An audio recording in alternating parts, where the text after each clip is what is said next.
மணமேடை கண்ட மலர் போன்ற பெண்மை மணவாளன் கை விளையாட்டு உண்மை. மணமேடை கண்ட மலர் போன்ற பெண்மை மணவாளன் கை விளையாட்டு பொம்மை.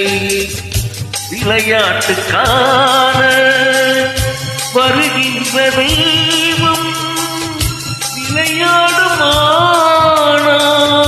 எது வாழ்வில் உண்மை. காலம் நீ கைகள் தந்து இங்கு வந்த நேரம் உன் காதில் நன்று சொல்லி வைத்த வேதம் உன் கட்டழகும் மங்களமும் வாழ்க. கடவுள் நினைத்தான் மனநாள் கொடுத்தான் வாழ்க்கை என்றானதே. கலைமகனே நீ வாழ்கவே அவனே இணைத்தான் உறவை வளர்த்தான் இரண்டும் ஒன்றானதே.